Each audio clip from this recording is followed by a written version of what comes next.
श्री अजय कुमार सिंह, यह भी है उसमें, उसमें है वो। बैठ जाइए अजय जी, पूरा पूछिए। बैठ जाइए ना, बैठ जाइए ना, है उस विषय है। अजय जी पूछिए। माननीय अध्यक्ष महोदय, बैठ जाइए, बैठ जाइए, बैठ जाइए ना। सरकार के रोज रोज थोड़ी होगा, बैठ जाइए। सरकार की ओर से जो उत्तर आया है, माननीय सदस्य पूछ रहे हैं, प्रश्नोत्तर काल भी आप ही का है। 10-11 क्वेश्चन में 6 क्वेश्चन विरोधी दल का है। आप क्यों डिस्टर्ब कर देते हैं विरोधी दल के लोगों का? महोदय, सरकार ने जो उत्तर दिया है कि राज्य कर्मियों को वेतन भत्ता, पेंशन एवं ग्रेच्युटी आदि केंद्र के कर्मियों के संरूप देने के लिए सरकार नीतिगत रूप से बाध्य नहीं है। मैं सरकार के इस उत्तर को सरकार के 3 दस्तावेज के आधार पर चुनौती देता हूं। मैं सरकार से जानना चाहता हूं कि क्या यह बात सही है कि दिनांक 21/11/97 को बिहार सरकार तथा राज्य कर्मियों के प्रतिनिधियों के बीच में समझौता हुआ, जिसके कंडिका 7 में निर्धारित है कि केंद्र के अनुसार ग्रुप इंश्योरेंस एवं ग्रेच्युटी देय होगा। नंबर 2, क्या यह बात सही है कि इसी आधार पर दिनांक 2/1/98 के आदेश के गठित फिटमेंट कमेटी के टर्म्स एंड रेफरेंस में यह लिखा गया कि केंद्र के समरूप हूबहू वेतनमान, भत्ते एवं सेवा शर्तें दिए जाने को फिटमेंट कमेटी रिपोर्ट देते समय ध्यान में रखेगी। महोदय, समझौता चाहे किसी निजी 2 व्यक्तियों के बीच का हो या सरकार और राज्य कर्मियों के बीच, उसका मूल्य वही रहता है। समझौता तोड़ने वाले की साख समाप्त हो जाती है, तो मैं जानना चाहता हूं कि अपनी साख बचाने के लिए क्या सरकार समझौता की कंडिका 7 के अनुरूप राज्य कर्मियों को देय ग्रेच्युटी की अधिकतम सीमा को 20 लाख से 25 लाख रुपए दिनांक 1/1/24 से करने का विचार रखती है? यदि हाँ तो कब तक, नहीं तो क्यों? माननीय मंत्री। ये प्रश्न पिछले सत्र में ही ध्यानाकर्षण के रूप में सदन में उत्तरित भी हो चुका था, तो एक तरह से ये तो प्रश्न आना भी नहीं चाहिए था। और माननीय सदस्य ने जो विषय रखा है, जब हम 7th पे कमीशन जब केंद्र सरकार के द्वारा 2016 से लागू किया गया और फिर बिहार सरकार ने उसको 2017 से फिर लागू किया, केंद्र सरकार के कर्मचारियों की पॉलिसी नीति और राज्य सरकार की नीति में डिफरेंसेस होते हैं, ये हर एक राज्य में। जब गवर्नमेंट ऑफ इंडिया ने पे कमीशन लागू किया तो बिहार सरकार ने भी कैबिनेट के निर्णय के बाद पे कमीशन को लागू किया, और उसी में एक प्रावधान था जो सेंट्रल पे कमीशन था कि अगर हमारा 50% ये इंक्रीज करता है तो हमारा ग्रेच्युटी को हम 20 लाख से 25 लाख करेंगे। जो माननीय सदस्य ने जो विषय रखा है, मेरा सिर्फ इतना, सरकार सिर्फ क्यों ये बाइंडिंग नहीं है हम पे, राज्य सरकार ने ये निर्णय लिया। अब तो भारत सरकार 8th पे कमीशन पर भी विचार कर रही है, लेकिन वर्तमान में जिस 1997 के पत्र का या एग्रीमेंट का माननीय सदस्य द्वारा जो पूरक पूछा गया है, ये कभी भी स्टेट गवर्नमेंट पर ये बाइंडिंग नहीं है, और स्टेट गवर्नमेंट ने जो तय किया 7th पे कमीशन के अनुरूप जो भी प्रोविजंस हैं वो उनके अपने राज्य कर्मचारियों को दिया जा रहा है। एक और पूछ हमारा लीजिए। ये कहना है, माननीय मंत्री जी ने कहा कि ये बाध्यकारी नहीं है, लेकिन ये जो सरकार और कर्मचारियों के बीच ये समझौता हुआ था, ये इनका दस्तावेज, मेरा नहीं। इसके बाद जो फिटमेंट कमेटी के लिए है, ये बिहार सरकार वित्त विभाग का संकल्प है कि राज्य सरकार अपने सेवी वर्ग के केंद्रीय सेवा शर्तों के साथ केंद्रीय वेतनमान, भत्ता एवं अन्य सभी सुविधाएं यथा चिकित्सा भत्ता, यात्रा भत्ता, ग्रुप बीमा, ग्रेच्युटी, मकान भाड़ा इत्यादि केंद्र के अनुरूप स्वीकृत करने के लिए में सैद्धांतिक रूप से सहमत है। माननीय मंत्री जी का जो जवाब था कि सैद्धांतिक रूप से बाध्यकारी नहीं है, तो यहाँ तो ये सरकार का दस्तावेज है, ये सैद्धांतिक रूप से आप सहमत हैं।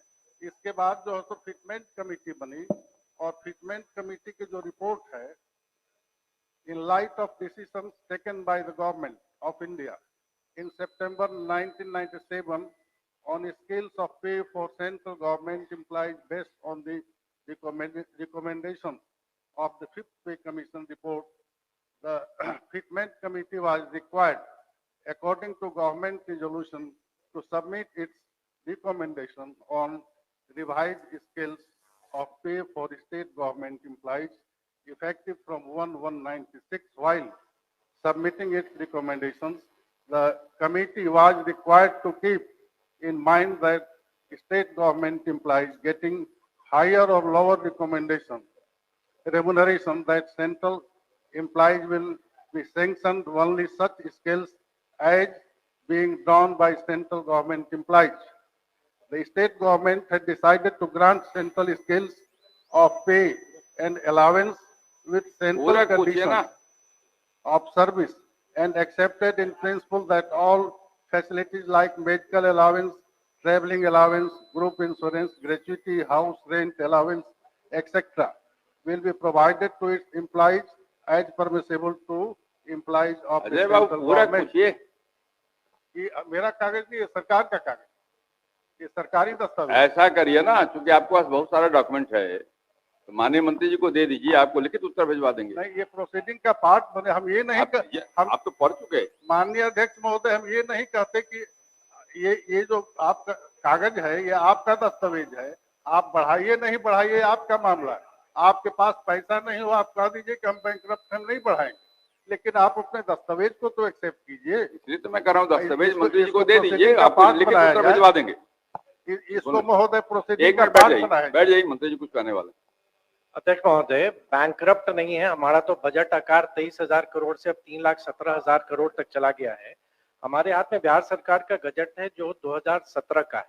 मेरा सिर्फ इतना कहना है कि जिस विषय को माननीय सदस्य उठा रहे हैं, किसी भी स्टेट गवर्नमेंट पर, सिर्फ बिहार में ही नहीं, देश के किसी भी राज्य में भारत सरकार के लिए जो कर्मचारियों के लिए जो नियमावली बनाती है, वो किसी भी स्टेट गवर्नमेंट पर बाइंडिंग नहीं है। विभिन्न राज्यों में अपने कर्मचारियों की अपनी पॉलिसी होती है और राज्य सरकार मंत्रिपरिषद के निर्णय के आलोक में जो उचित लगता है, मेजर प्रोविजंस जो 7th पे कमीशन के हैं, उसको गवर्नमेंट ऑफ बिहार ने मंत्रिमंडल के निर्णय से माननीय मुख्यमंत्री के स्वीकृति के बाद उसको लागू किया हुआ है और ये स्टेट गवर्नमेंट पर बाइंडिंग नहीं है। यही मेरा माननीय सदस्य को मेरा सूचना देना। अजय जी महोदय बैठ जाइए, आपका हो गया। महोदय, अध्यक्ष महोदय, मैं सिर्फ सरकार से ये जानना चाहता हूं कि सरकार और कर्मचारी यूनियन के बीच समझौता हुए और जब समझौता सरकार ने किया और उसको लागू करने का डेट भी दिया, तो उसको पूरी तौर पर लागू करने में सरकार को क्या दिक्कत है, ये जानना चाहता हूं। आप अजय बाबू कागज मंत्री जी को दे दीजिए, पूरा अध्ययन करके फिर से पढ़ लेंगे, क्योंकि इतना लंबा चौड़ा आपका है कि हो नहीं पाएगा ना, तो वो पूरा उत्तर आपको भिजवा देंगे। दे दीजिए, पढ़िए। नहीं अध्यक्ष महोदय, एक बात हो गया आपका। अब आपके बाद तो अजय जी बोल लिया, अब आप कैसे बोलिएगा? अब नहीं, हो गया, आप दे दीजिए मंत्री जी को। महोदय, एक बात सुन लिया जाए। हमारा ये कहना है कि सरकार ने लिखा है कि भत्ता, पेंशन, उपादान आदि केंद्र सरकार के कर्मियों के संरूप देने के लिए नीतिगत रूप से बाध्य नहीं है। इसका उत्तर अस्वीकारात्मक है। सरकार ये कहे कि ये स्वीकारात्मक है, पैसा होगा तो देंगे। अब तारांकित प्रश्न लिए जाएंगे। हो गया। मैं चाहता हूं सर कि समझौता मैंने आपने कहा ना किया। आपको, चूंकि बहुत सारे सरकार डॉक्यूमेंट इन्होंने दिए हैं।